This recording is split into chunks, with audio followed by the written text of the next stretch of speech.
একটি বড় দুশ্চিন্তা হচ্ছে যে আমাদের পরবর্তী জেনারেশন সঠিক পথে চলতেছে না। আমার সামনে যে তরুণ ভাইরা বসে আছে, এই তরুণ ভাইরাই হচ্ছে এই জাতির ভবিষ্যৎ। আমাদের বর্তমান সময়ের অভিভাবকদের একটি বড় উদ্বেগ হচ্ছে, একটি বড় দুশ্চিন্তা হচ্ছে যে আমাদের পরবর্তী জেনারেশন সঠিক পথে চলতেছে না।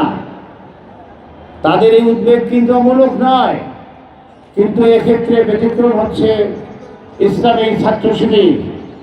ইসলামিক ছাত্র শিবির এমন একটি কাফেলা, তরুণদের এমন একটি দল, এখানে যারা সংযুক্ত থাকে তারা সিয়াম সাধনার শিক্ষাকে গ্রহণ করে তারা নিয়ন্ত্রিত জীবনযাপন করে, তারা পরিশুদ্ধ জীবনযাপন করার জন্য চেষ্টা করে। আমাদের ভবিষ্যতে এই দেশকে, এই জাতিকে নেতৃত্ব দেওয়ার জন্য ইসলামী ছাত্র শিবিরের কোনো বিকল্প নাই। আমাদের যে বর্তমান শিক্ষা ব্যবস্থা আছে, সেই শিক্ষা ব্যবস্থার মধ্যে কোনো নৈতিক মূল্যবোধের অনুশীলনের সুযোগ নাই। নৈতিক মূল্যবোধকে এবং ধর্মীয় শিক্ষাকে নানানভাবে আমাদের শিক্ষা ব্যবস্থা থেকে অনেক দূরে সরিয়ে রাখা হয়েছে, যে কারণে এই শিক্ষা ব্যবস্থা থেকে যে শিক্ষিত জনগোষ্ঠী বের হচ্ছে, তারা জাতির যে কাঙ্ক্ষিত সেবাদান সেটা করতে পারছে না, বরং তারা কর্মজীবনে প্রবেশ করে দুর্নীতিতে নিমগ্ন হয়ে যায়।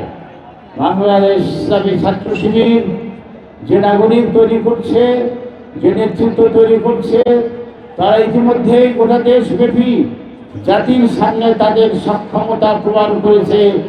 বিশেষ করে এবারে জাতীয় নির্বাচনের মধ্য দিয়ে সেটা অনেকটা প্রমাণিত হয়ে গেছে।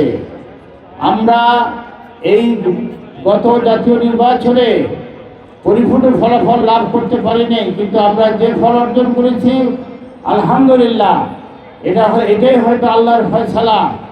এভাবেই ধাপে ধাপে এই জমিনে, বাংলাদেশের এই ভূখণ্ডে ইসলামের পতাকা এক সময়, এবং সেটা বেশি দূরে নয়, অতি অল্প সময়ের মধ্যে এই জমিনের আকাশে ইসলামের পতাকা বিজয়ী ভেসে উঠতে থাকবে ইনশাআল্লাহ।